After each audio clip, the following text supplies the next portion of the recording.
को पढ़कर ऐसा लग रहा है कि तुमने आंसर सिर्फ एहसान करने के लिए लिखे, बस सॉल्यूशन लिखने को बोला। हेलो, साहब घर पे हैं? अरे नहीं, वो घर पर नहीं है, वो पहाड़ों पे गए हैं। अच्छा, छुट्टियां एंजॉय करने गए हैं? अरे नहीं नहीं, मैम साहब भी साथ गई हैं। हैं?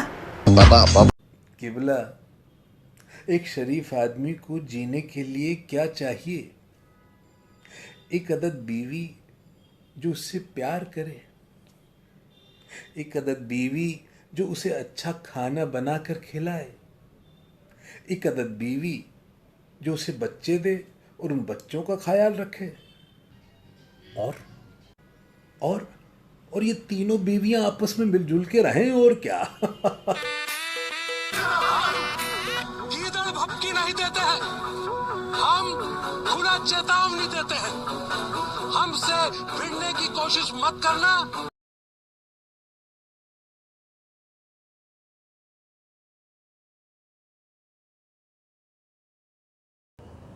नमस्कार दोस्तों, एक बार फिर से आपका स्वागत है मेरे YouTube के चैनल ब्रिजेश भंडारी में, और जिसमें हमारी सीरीज चल रही है एक और वार्तालाप। और एक और वार्तालाप में हमारे आज के मेहमान हैं अरुण कुमार कालरा जी।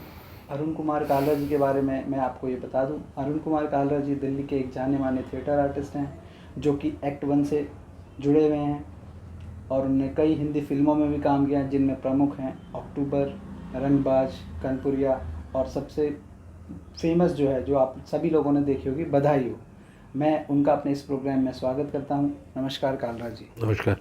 आपका बहुत बहुत धन्यवाद कि आपने अपना कीमती समय मुझे दिया। कालरा जी, जैसा कि ये आज कल जो समय चल रहा है, ये लॉकडाउन का, कोरोना का, इन सब चीज़ों का बहुत ही प्रेशर है बाहर। अगर हम बाहर जाते तो बहुत ही प्रेशर होता है हमारे ऊपर। और मैंने कहीं आपके मुंह से ही ये बात सुनी थी, कि आपके प्रोग्राम में ये बात सुनी थी कि पहले जो डायलॉग था, डर गया वो मर गया, पर आज की डेट में डायलॉग ये सही है, जो डर गया वो बच गया। तो मैं अपनी बातचीत की शुरुआत आपसे ऐसे करता हूँ कि आप इस दौर में क्या कर रहे हैं, इस लॉकडाउन में आपने क्या क्या काम किया, उसके बारे में अगर हमारे दर्शकों के साथ शेयर करें कुछ तो। डरे हुए बैठे हैं। जो सबसे मेन है, सबसे बड़ी बात है ये कि डर के बैठे घर के अंदर छुप के। तो खैर, ब्रिजेश जी, आपका बहुत बहुत धन्यवाद। Thank you so much. मैंने आपसे पूछा शुरू में, प्रोग्राम शुरू होने से पहले, कि आपने ये प्रोग्राम किस मकसद से शुरू किया, और जो आपने मेरे को मकसद बताया वो मेरे दिल को छू गया। तो मैं सब लोगों को, जो भी आपका चैनल देख रहे हैं, उनको ये बताना चाहता हूँ कि ब्रिजेश जी ने ये चैनल इसलिए शुरू करा क्योंकि ये वैसे 9 से 5 की एक जॉब किया करते थे रेगुलर, लेकिन इनको लगा कि इस तरह की जॉब में खपना, सारी ज़िंदगी यही करना जीवन नहीं है। इनको लगा कि कुछ क्रिएटिव किया जाए। तो इनके दिमाग में एक ये आइडिया आया कि भाई, सक्सेसफुल जो लोग हो जाते हैं उनको तो हर कोई पूछता है, उनका इंटरव्यू हर आदमी लेता है, लेकिन जो आदमी किसी कारणवश एक सीढ़ी नीचे खड़ा है, तो जो उतना सक्सेसफुल नहीं हो पाया, आफ्टर ऑल उसकी भी तो कोई जर्नी है, आफ्टर ऑल उसकी भी एक स्ट्रगल है, जिसे हम ग्लैमर की चकाचौंध में, जो कि ये पूरी इंडस्ट्री, फिल्म इंडस्ट्री पूरी जो है, क्योंकि कमर्शियल इंडस्ट्री है, इसलिए यहाँ पे सक्सेस के तो सब फादर हैं, लेकिन जो फेलियर है उसको कोई ओन नहीं करता। तो ये जो आपका ख्याल है वो मेरे दिल को छू गया, और आपका बहुत बहुत शुक्रिया कि आपने ये सीरीज़ शुरू करी, और मैं आपको विश करता हूँ कि आपकी सीरीज़ बहुत चले, और आप अलग अलग लोगों की, अलग अलग स्ट्रगलर्स की, अलग अलग बेहतरीन कलाकारों की, क्रिएटिव पर्सन्स की जर्नी आप सबके साथ शेयर करते रहें। और अब आपने बात पूछी कि मैं आजकल क्या कर रहा हूँ, तो अभी मैं रिसेंटली मैंने एक वेब सीरीज़ की शूटिंग अभी ख़त्म करी थी।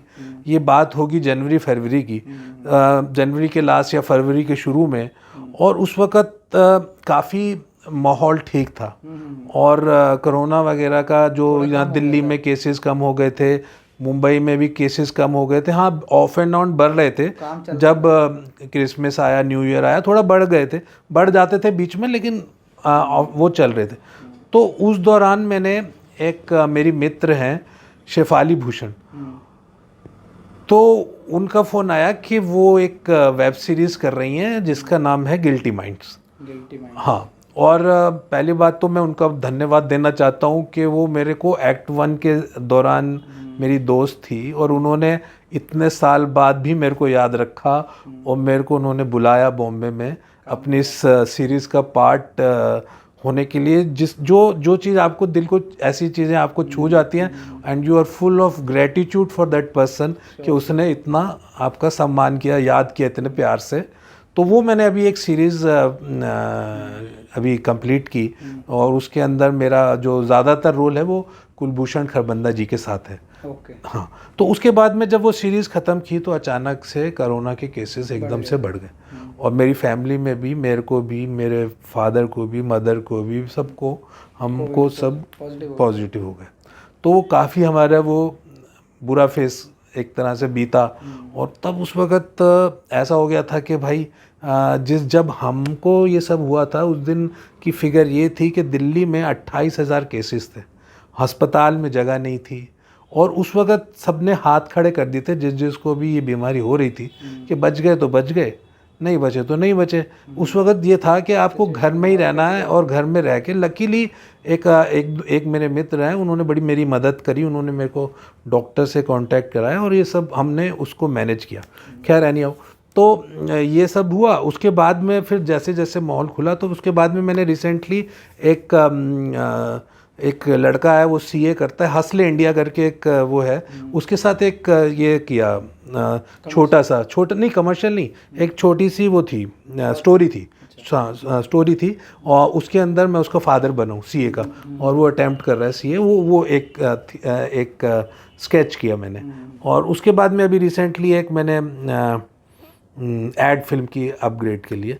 तो ये सब चल रहा है और बाकी सब अभी पाइपलाइन में है, 1-2 थिएटर के प्रोजेक्ट्स हैं और बाकी जो दिल्ली वालों का एक एक्टर्स का एक फेवरेट पास टाइम है ऑडिशन खेलना, तो वो मैं खूब खेलता हूँ और ऑडिशन खेल रहा हूँ और खूब मज़े से खेल रहे हैं वो आजकल। हाँ। ये तो बहुत अच्छी आपने बात कही कि ऑडिशन खेल रहे हैं, बिकॉज ऑडिशन से ही आदमी आगे जाता है। ऑडिशन कोई ना कहीं अगर कहीं क्लिक कर जाए तो बंदा फिर उस चीज़ में सेलेक्ट। सही बात है।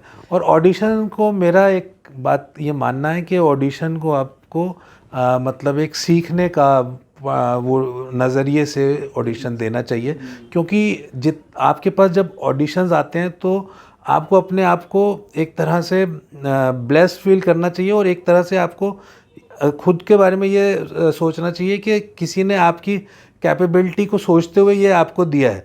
तो अब आपके पास चांस है कि उस ऑडिशन के बारे में, आप उस कैरेक्टर के बारे में आप सोचिए और अपने आप को उसके अंदर ढालिए।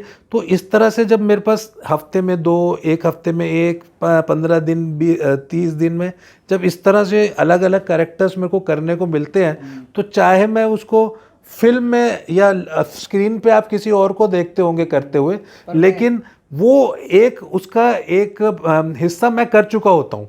जो वो आता है जब फाइनल प्रोडक्ट, उसके अंदर मेरा सिलेक्शन नहीं भी हुआ, लेकिन जो मेरा ये मोबाइल कैमरा है उसके अंदर मैं वो मतलब मैंने कैच करके रखा है। और एक आपको मज़ेदार ये भी बात बताता हूँ कि वो कई बार वो मैं जैसे वो फिल्म आ गई या कुछ हो, वो रिलीज़ हो गई, उसके बाद वो मैं कई अपने दोस्तों को दिखाता हूँ, देखो ये रोल के लिए मैंने भी किया, अब बताओ इसके अंदर और इसके अंदर कुछ फ़र्क है और क्या मेरे को कुछ सीखना है इसके अंदर, या फिर इसके अंदर ऐसा लग रहा है कि जस्ट बिकॉज कि ये वाले जो शख्स है, इसकी जो पर्सनैलिटी है, शक्ल है, वो उसके साथ कैरेक्टर के साथ जाती थी, इसलिए उसको ये रोल मिल गया। और मेरे को फीडबैक लेता हूँ उससे सबसे ये अरुण जी, मैं अगर यहाँ पे आपसे एक चीज़ ये पूछूं कि अगर हम कोई भी शुरुआत होती है लाइफ की, किसी भी चीज़ की हमारी शुरुआत होती है ना कहीं से बिगिनिंग होती है, कोई ना कोई बिगिनिंग होती है, कोई ना कोई ऐसा हमारे साथ कोई ऐसा इंसिडेंट हुआ था कि जिससे वो चीज़ हमारी शुरू हो जाती है। तो जो आपका एक्टिंग का ये जो रुझान है, एक्टिंग की जो शुरुआत है, वो कैसे शुरू हुई, वो क्या इंसिडेंट्स था जिससे आप एक्टिंग में आ गए? नहीं, ऐसा कोई एक पर्टिकुलर इंसिडेंट नहीं था, कि किसी दिन मैं पेड़ के नीचे बैठा हूँ और मेरे ऊपर सेब आके गिरा और मेरे को अचानक से मेरा ध्यान हो गया कि भाई तुम्हें एक्टिंग करनी, हाँ, कि तुम ऐसा मतलब हुआ कि भाई ये है ग्रेविटी ऑफ द सिचुएशन कि तुम्हें एक्टिंग करनी है। ऐसा नहीं हुआ। ये एक्चुअली में मेरा ये मानना है कि जब भी बच्चा पैदा होता है या कोई भी शख्स आता है, जैसे आप हैं, मैं हूँ, कोई भी है, हर शख्स को अपने अंदर का जो तत्व है, जो कीड़ा है, उसको पहचानना चाहिए कि वो क्या चीज़ है जो उसको हर वक्त मोटिवेट करती है, जो उसको हर वक्त कहती है कि हाँ ये करना है भाई, ये करना है।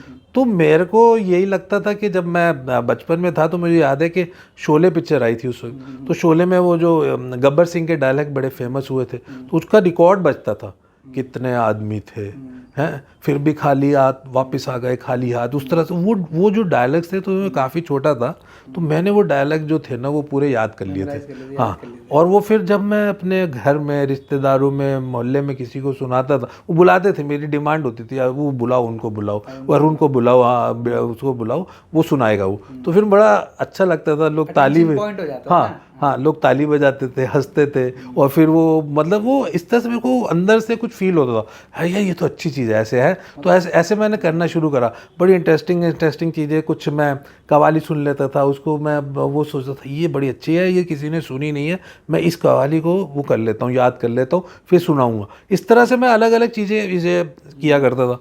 तो फिर करते अंदर ये दिमाग में था कि ये है तो इंटरेस्टिंग, लेकिन कुछ ज़रिया नहीं मिल रहा था करने का। तो फिर क्या हुआ कि जब मैंने देशबंधु कॉलेज में ज्वाइन किया, तो देशबंधु कॉलेज में हमारे साथ में एक वहाँ पे मतलब हमसे सीनियर थे राहुल वोरा, तो वो चिंगारी थिएटर ग्रुप एक दिल्ली का बहुत फेमस थिएटर ग्रुप है, हाँ, उसके अंदर वो थे, काम करते थे। उन्होंने हमारे साथ उन्होंने बोला हम एक प्ले कर रहे हैं तो सब लोग करोगे। हम फर्स्ट ईयर में आए थे, हाँ यार ये तो यही जो करना चाह रहे थे हम, ये करते हैं, तो यही करना चाह रहे थे, तो हमने वो किया फर्स्ट प्ले। फिर उसके बाद में फिर ऐसा ही आपस में मिल के, फिर मेरे एक और दोस्त हैं, बड़े मतलब उनका ज़िंदगी में मेरे बड़ा सहयोग रहा, बड़ा उनका मार्गदर्शन रहा, और मतलब जैसे कहते हैं friend, philosopher, guide, Atul Kumar. उन्होंने फिर जो है ना डिसाइड किया कि मैं डायरेक्ट करूँगा और हम एक आपस में ही एक प्ले करते हैं। तो उन्होंने फिर हमने एक प्ले किया अंधों का हाथी, हाँ, शरद जोशी जी का लिखा हुआ है।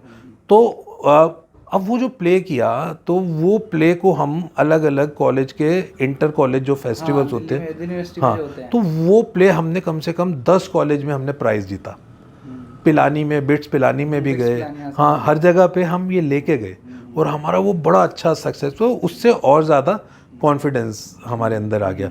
तो उसके बाद में हमने सोचा कि चलो इसको एक यहाँ पे उस वक्त ड्रामेटिक सोसाइटी और कल्चरल सोसाइटी उस कॉलेज में थी नहीं, तो हमने पहली बार वहाँ कल्चरल सोसाइटी बनाई। वहाँ पे हमने हर साल सब रंग करके एक फेस्टिवल आता है, होता है, हाँ, उसके अंदर वो देशबंधु कॉलेज में हमने शुरुआत कराई उसकी, है यही याद, नाम मोस्ट लाइकली यही सब रंग ही है। तो अब थोड़ा बहुत पुरानी बात है, तो शायद हो सकता है नाम कुछ में हो, लेकिन खैर हमने ये शुरू कराया। और उसके बाद हमने क्या किया कि हम हर साल एक नेशनल स्कूल ऑफ ड्रामा से एक डायरेक्टर बुलाया करते थे। वो डायरेक्टर जो है वो हमारे को थिएटर सिखाते भी थे और एक प्रोडक्शन भी कराते थे, और ये सिलसिला लगभग हमने 4 साल तक, 3 साल मैंने ग्रेजुएशन किया और 1 साल मैंने फिर post graduate diploma in polymer technology वो भी किया था इसी कॉलेज से। तो उसके अंदर भी तब भी मैं वहीं था और तब भी वो आते थे, और इस तरह से वो मतलब मेरा सीखने का जो है थिएटर सीखा भी वहीं से, और फिर वहीं से हमें पता चला कि हाँ भाई प्रोडक्शन भी इस तरह से किया जाता है। हाँ, तो फिर ये एक्ट 1 का कैसे जन्म हुआ? एक्ट 1 अब जब हम ये ख़त्म हो गया, जब अपना कॉलेज का टेन्योर, अब सारी उम्र तो आप पढ़ नहीं सकते, वो मतलब अब ऐसा भी नहीं है कि मतलब फेल होते जाए तो क्या हुआ कि जब मैंने ग्रेजुएशन कर लिया तो मैं मेरे मिडिल क्लास फैमिली से बिलोंग करता हूँ, घर वालों ने बोला नौकरी कर लो, मैंने एक मेडिकल रिप्रेजेंटेटिव का जॉब पकड़ लिया। तो और मेरे दिमाग में तो था यार ये मेरे से तो कुछ छूट रहा है, मेरा तो कुछ जा रहा है। तो फिर मेरे को किसी ने बोला कि यहाँ पे एक कोर्स शुरू है, पोस्ट ग्रेजुएट डिप्लोमा कॉलेज के अंदर। तो मैंने कहा यार घर वाले ना ये करने देंगे मुझे, पढ़ाई के लिए मना नहीं करेंगे, पढ़ाई शायद करने दें। तो मैंने सिर्फ नाटक करने के लिए उसमें एडमिशन ले लिया। हालांकि वो कोर्स मैंने उस पर ध्यान नहीं दिया। मैंने तो मेरा तो इंटरेस्ट था अब कि ये वो एनुअल जो नाटक होता है मेरे को वो करना है। तो अच्छा वो जब हमने कर लिया तो उसके बाद में हमने सोचा कि अब क्या करेंगे। तो आगे अगर हमें परस्यू करना है तो अब हम सारे के सारे प्रोफेशनल एक्टर्स या डायरेक्टर्स तो थे नहीं। तो हमने कहा कि ऐसा करते हैं कि एक ग्रुप बना लेते हैं। वो ग्रुप बनाएंगे और आगे लाइफ में जब भी मौका मिलेगा हम आगे करते रहेंगे, इसको कंटिन्यू करेंगे। तब हमने एक्ट 1 ग्रुप बना लिया। एक वहीं बन गया था हमारे देशबंधु कॉलेज में। और ये जो नाम है आज की तारीख में एक बहुत अच्छे और बहुत फेमस एक्टर हैं जॉय सेन गुप्ता। हाँ, उन्होंने ये नाम दिया था एक्ट 1। अच्छा, तो उसके बाद में जब ये ग्रुप बन गया तो फिर कुछ टाइम के लिए क्या हुआ कि हम लोग सब अपनी अपनी राह पे चल गए। कोई जॉब करने लग गया, कोई कुछ करने लग गया। तो इस बीच में कुछ टाइम तक ये ग्रुप जो एक्टिव नहीं था। फिर क्या हुआ कि NK शर्मा जो कि बॉम्बे में उस वक्त फिल्म डायरेक्शन कर रहे थे, वो कुछ टाइम के लिए वापस दिल्ली आए हुए थे। वैसे दिल्ली से ही बिलोंग करते हैं। जननाट्य मंच के भी वो शुरुआती दौर के वो सदस्य रहे। तो वो और बाकी कई नेशनल स्कूल ऑफ ड्रामा के कई सारे स्टूडेंट्स जो पास आउट करके वहाँ से आए थे, और भी कई क्रिएटिव लोग, उन सब ने वो वहाँ पे फुटबॉल खेला करते थे शाम के टाइम पे मंडी हाउस में। अच्छा। हाँ, तो उन्होंने कहा यार फुटबॉल खेलते हैं तो यार हम तो सब क्रिएटिव लोग हैं, तो हम ड्रामा क्यों नहीं करते। तो हम ड्रामा करना चाहिए हमारे को, हम ड्रामा की फील्ड के लोग हैं, तो आपस में मिलके कुछ ये करना चाहिए। तो उन्होंने नाटक करने की सोची। मनोज वाजपेयी भी थे उसमें बब्बल थे, उसमें गजराज राव थे, ये थे पीयूष मिश्रा थे, उस वक़्त ये थे NK शर्मा थे। इन सब ने ये एक लोकेश जैन थे, इन सब ने सोचा कि ऐसा करा जाए। तो उन्होंने नाटक तैयार करा। फिर नाटक तैयार करने लगे तो उनको लगा कि यार जब हम ये श्री राम सेंटर या वो कोई बुक कराएंगे तो एक ग्रुप का नाम चाहिए होता। तो जो मेरे दोस्त हैं जिनकी मैंने आपको बात की, अतुल कुमार, वो NK शर्मा से मिल गए। किसी तरह से उनकी मुलाकात हो गई। वो भी फिल्म डायरेक्शन में चले गए थे, तो उनकी आपस में मुलाकात हुई। तो उन्होंने बोला अभी मेरे पास में एक ग्रुप है एक्ट 1, आप उसके साथ। तो NK शर्मा ने बोला नहीं, आप लोग भी आओ उसके अंदर तो ही अच्छा लगेगा। तो हम भी जो कुछ लोग वहाँ पे इंटरेस्टेड थे वो लोग भी वहाँ पे आए। फिर इस तरह से ये ज्वाइन हो गया। हालांकि जो ये अब शुरू हुआ एक्ट 1, उसके जो पूरे जो कर्णधार थे, जो कर्ता धर्ता थे, वो ये थे NK शर्मा और पीयूष मिश्रा और मनोज वाजपेयी, आशीष विद्यार्थी। ये खैर ये जो थे ना मेन जो नेशनल स्कूल ऑफ ड्रामा से कई लोग निकल के आए थे, और उनका फोकस भी उसी पे था कि हमारे को इसके अंदर करना है। हाँ, तो ये सब लोगों का फिर वो था, और हम उनके साथ सहयोग करते थे। हमारे को अच्छा लगता था ये सब करना, तो हम इस तरह से उनके साथ। अच्छा अरुण जी, जब आपके सारे जो भी आपने जो भी एकदम नोन नेम लिए हैं, आशीष विद्यार्थी हों या मनोज वाजपेयी हों, NK शर्मा जी हों या पीयूष मिश्रा जी हों, तो जैसे अगर हम जितना मैं जानता हूँ, जितनी मेरी जानकारी है उसके हिसाब से मैं आपसे ही पूछ रहा हूँ कि मतलब जैसे धीरे धीरे ये लोग सब बॉम्बे का इन्होंने रुख करा कि भाई हम फिल्म इंडस्ट्री में जाते हैं, फिल्मों में काम करते हैं या TV सीरियल्स में काम करते हैं। तो जब ये लोग उस तरफ जाने लगे तो फिर आपका क्या रोल था वहाँ पर, और फिर आपकी लाइफ में क्या चेंजेस आए? हाँ, आपने क्या करा फिर उसके बाद? असल में क्या होता है कि कोई भी आप थिएटर ग्रुप जब उठा के देख लीजिएगा, उसकी ना एक लाइफ होती है, 10 साल 12 साल ऐसे इस तरह से लाइफ होती है। जब सब लोग अच्छे लोग जुड़ते हैं, क्रिएटिव लोग जुड़ते हैं, आपस में अच्छा काम करते हैं, फिर एक मोमेंट के बाद में कुछ ऐसा होता है, कोई भी कारण हो जाता है कि वो उसको बिखरना ही पड़ता है किसी भी उसके चक्कर में। क्योंकि कई मतलब कुछ भी हो सकता है उसका रीज़न, क्रिएटिव डिफरेंसेस भी हो सकते हैं, और कैरियर की तलाश भी हो सकती है, पैसे का ना होना भी हो सकता है उसका रीज़न। तो हुआ यही कि जब हम कर रहे थे उस वक़्त, तब तक ये प्राइवेटाइजेशन वगैरह ये सब कुछ नहीं आया था। उस वक़्त पैसे की इतनी ज़रूरत नहीं हुआ करती थी लोगों की। तो होता ये था कि अच्छा क्या हुआ था कि मतलब मेरे साथ एक इंसिडेंट ये हुआ था। मेरा इंडियन एयरलाइंस के किसी एक उसमें सिलेक्शन हो चुका था। अच्छा। हाँ, किसी पोस्ट के लिए। तो वो हुआ ये कि वो जो जिस पोस्ट के लिए सिलेक्शन हुआ था, तो वो जो एक उन्होंने पैनल बनाया था, वो पैनल को उन्होंने डिसॉल्व करना पड़ा, क्योंकि जिस एरोप्लेन को उन्होंने ख़रीदना था वो बाई चांस उस जैसे 21 जहाज़ खरीदने थे तो एक जहाज़ गिर गया, तो वो पूरा का पूरा जो डील था वो रुक गया, कैंसिल हो गया। तो उन्होंने वो जो रिक्रूटमेंट करनी थी वो नहीं करी।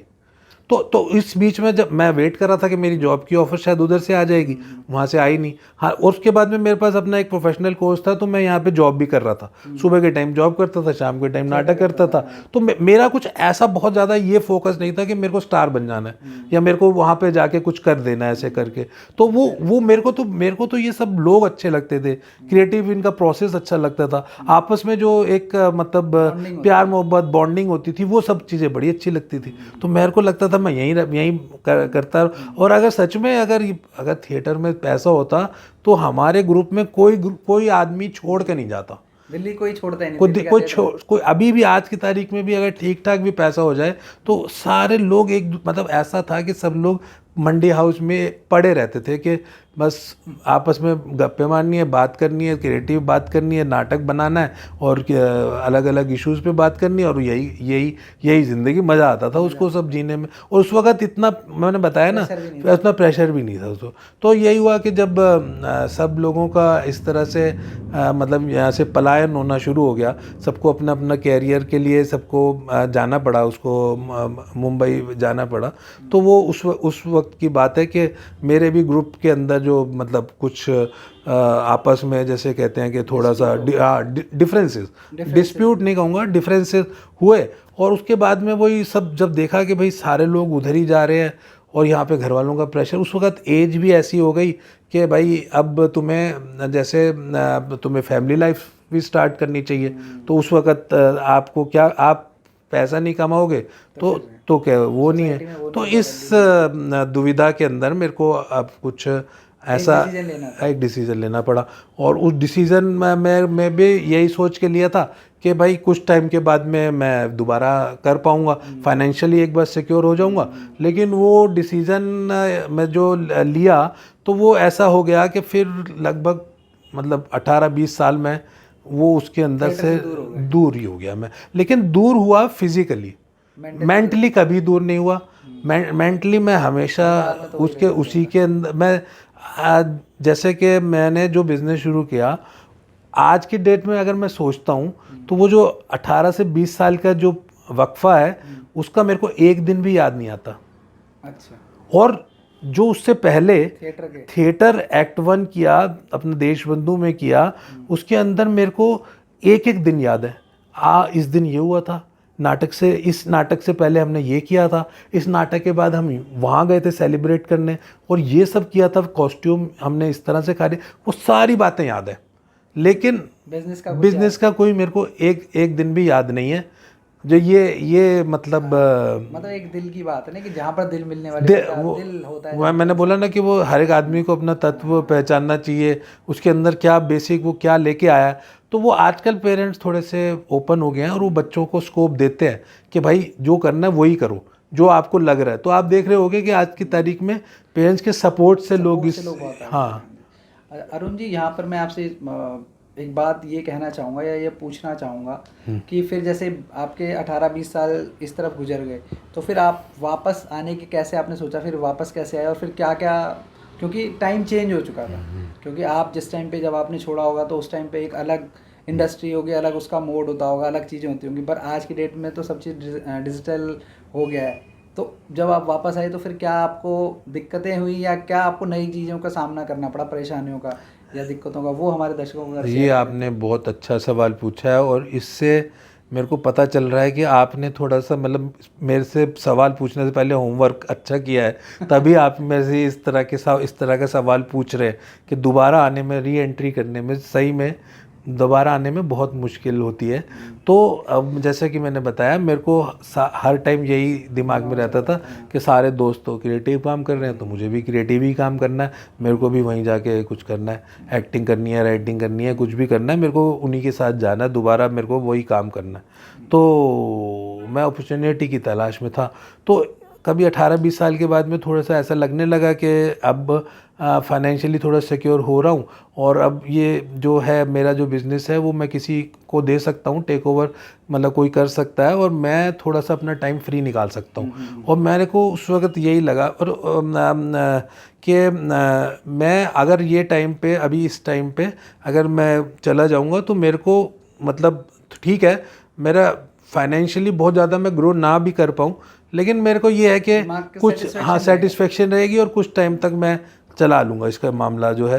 तो फिर मैंने वो एक डिसीज़न ले लिया कि फिर मैं अब इसको फोल्ड अप करता हूँ बिज़नेस को और इस तरह आ जाता हूँ और मैं फिर इस लाइन में मैं दोबारा से वो सब बंद करके फिर इसमें आया। और इसके अंदर आने के बाद में काफ़ी टाइम तक मेरे को यही नहीं समझ में आ रहा था कि शुरुआत कैसे करूं। मैं अपने पुराने 1-2 ग्रुप्स में गया, जो पुराने मेरे एक और भी ग्रुप था, तो मैं वहाँ पे भी गया। अच्छा, वहाँ पे भी मैं अपने आप को एलियन सा पाता था, क्योंकि वहाँ लोग अब मेरे को नहीं समझ में आया, मतलब ये वो लोग मेरे को ऐसा लगा कि मेरे को एक्सेप्ट शायद ना करें, नहीं करेंगे। मैं गया 1-2 बार, मेरे को ऐसी फीलिंग सी इस तरह से आई। तो फिर हुआ ये कि अचानक उस वक्त एक IBN 7 पे जो न्यूज़ चैनल है उस पर एक लेट नाइट पॉलिटिकल सटायर का एक प्रोग्राम शुरू हुआ और उसके अंदर मेरे कुछ फेसबुक के अपडेट्स वगैरह देख के मेरे एक वहाँ पे एक काम करते जो एंकर भी थे उस जो है प्रोग्राम के, उनका नाम है OP डिमरी। उन्होंने मेरे को बोला कि अरुण जी आप बड़ा इंटरेस्टिंग लिखते हो, आप ना हमारे साथ एज ए राइटर जुड़ जाओ। अच्छा। तो मैंने IBN 7 पे फिर लेट नाइट पॉलिटिकल सटायर का 2G करके एक शो आता है जिसे नावेद और OP डिमरी ये दोनों एंकर करते थे। तो वो उसका वन ऑफ द राइटर्स मैं भी था, जो जब तक वो प्रोग्राम चला शुरू से लेकर लास्ट तक मैं वहाँ राइटर रहा। कई राइटर आए भी, कई राइटर चले भी गए, लेकिन मतलब हाँ मैं लिखता रहा। तो फिर उसके बाद में जब मैं लिख रहा था तो तब मेरे दिमाग में ये आया कि यार अब तो ये लिखना ही लिखना हो रहा है, अब मैं एक्टिंग अभी भी नहीं कर पा रहा हूँ। तो फिर तो वो हाँ वो ज़्यादा मेरे को लुभाता है। मैं तो ये तो चलो मेरे को मिल नहीं रहा था तो मैं इसमें आ गया। और राइटिंग इतना ज़्यादा टाइम टेकिंग और मतलब अकेलेपन का काम है कि आप अगर राइटिंग कर रहे हैं तो आपको पूरा डूब के उसके अंदर ही लिखना है। अगर मैं और कुछ नहीं कर सकते आप, क्योंकि आपके ऊपर रिस्पॉन्सिबिलिटी है, आपको शो देना है, तो आप लिखते ही रहोगे। तो फिर उस वक्त मैंने डिसाइड किया नहीं मैं कुछ एक्टिंग भी कर लूँ जब तक थोड़े दिन बचे हैं, थोड़ा एक्टिंग के ऊपर भी फोकस कर लूँ। तो फिर मैंने उसके बाद में थिएटर करना शुरू कर दिया दोबारा। फिर मैंने एक हमारे सांझ बाती करके ग्रुप है, तो उसके जो वो है शुद्धो बनर्जी और नंदिनी बनर्जी और उनके बेटे हैं नील बनर्जी, इन तीनों का वैसा मतलब उन तीनों ने अपना एक ग्रुप बनाया हुआ जिसके अंदर काफ़ी सारे अच्छे और भी एक्टर्स जैसे सुरेंद्र जी और भी बड़े अच्छे अच्छे एक्टर्स उसके अंदर आके काम करते थे। तो मैंने उनके साथ में ज्वाइन कर लिया और जब हमने उनके साथ में ज्वाइन करा तो फिर उसके बाद में हमने लगातार 3 साल पंचानंद जो समारोह है उसके अंदर तीनों साल हमारे को बेस्ट प्रोडक्शन का अवार्ड मिला और तीनों के अंदर मेरा मेन रोल था। अच्छा, तीनों में आपका मेन रोल? तीनों नाटकों के अंदर मैंने मेन रोल किया। अच्छा, और इसी के साथ में फिर मैंने तभी एक बहुत ही अच्छी और नई यंग डायरेक्टर हैं, धूमकेतु ग्रुप है इधर चितरंजन पार्क में, तो वहाँ मेरे एक दोस्त है शोरबा, वो मेरे को वहाँ ले गया और शोरबा का धन्यवाद कि उसने मेरे को इंट्रोड्यूस कराया। वहाँ पे जो डायरेक्टर थी वो थी, उनका नाम है पियाली दासगुप्ता। तो वो क्या करती है, वो नए नाटक को एक्सप्लोर करती है, नए नाटक को क्यूरेट करती है और नई थीम्स पे नाटक करती है। तो उनके साथ हमने 2 नाटक इवॉल्व किए अपने, तो वो किया। फिर मैंने लोकेश जैन है, वो भी हमारे साथ पुराने एक्ट 1 में करते थे, उनके साथ भी एक बहुत अच्छा नाटक किया भारत माता की जय, उसके हमने काफ़ी सारे 20-25 उसके भी शोज़ किए। तो इस तरह से फिर जो है ना थिएटर के अंदर जो है दोबारा से और फिल्मों में दोबारा से हाँ, जब थिएटर में करने लगा तो फिर मेरे को फिल्मों के भी ऑफ़र आने लगे, क्योंकि मुंबई से फिर लोग जैसे मैंने बताया कि ऑडिशन खेलते ही रहते हैं, तो कभी कभी वो ऑडिशन सक्सेसफुल हो जाती है, तो बीच बीच में वो हमारे को उसके भी जो काम आने लगे, हाँ बुलावे आने लगे। तो फिर हम चले जाते, चलो बुलावा है, एक्टिंग ने बुला, मुंबई वालों ने बुलाया। तो धीरे धीरे फिर ये आप ही पटरी पे आ गई फिर से गाड़ी दोबारा से। हाँ मतलब ये है कि पटरी पे तो गाड़ी चल ही रही है, और मतलब अब कितनी तेज़ चल रही है क्या वो, हाँ उसको स्पीड कैसे मिलेगी, और उसके अंदर कितने पैसेंजर आके उसके साथ में जुड़ेंगे वो तो वक्त बताएगा। और बस यही है कि गाड़ी चलती रहे, चलती का नाम गाड़ी, the show must go on. तो दर्शकों, ये थे अरुण कालरा जी, जिनसे बातें करके बहुत अच्छा लगा। उन्होंने अपनी लाइफ की बहुत सारी एक्सपीरियंस हमारे साथ शेयर करे, अपनी जर्नी के बारे में बहुत कुछ हमें बताया, और मैं उनको ऑल द बेस्ट बोलूँगा उनके फ्यूचर के लिए, और थैंक यू बोलूँगा कि उन्होंने अपना कीमती समय मुझे दिया। Thank you. फिर जी थैंक यू। और जाने से पहले मैं अपने कुछ दोस्तों के नाम लेना चाहूँगा जो जिनका मेरे कैरियर के अंदर बड़ा योगदान रहा, और हमेशा वो मेरे को सपोर्ट करते रहे, हालांकि मैं इस मेन स्ट्रीम का हिस्सा नहीं भी रहा। और कुछ नाम भूल भी जाएंगे, वो सब दोस्त मुझे माफ़ कर देंगे। गजराज राव, पीयूष मिश्रा, शेफाली भूषण, शबनम वदेरा, NK शर्मा, लोकेश जैन, असद, अतुल कुमार, अरुण भारद्वाज, शोरबा, राजीव गौड़, विजय रजौरिया, अजय चौहान, वर्षा, शुजीत सरकार, जोगी मलंग, सुधनवा, पियाली दासगुप्ता, शोरबा, निखिल वर्मा, ये सब लोग हैं। बाकी कुछ लोग हैं, अब जल्दीबाजी में कुछ जितने नाम मेरे को याद है मैंने उनके नाम ले दिए। आप सबका बहुत बहुत धन्यवाद, और विजय जी आपका भी बहुत बहुत धन्यवाद। मैं अपने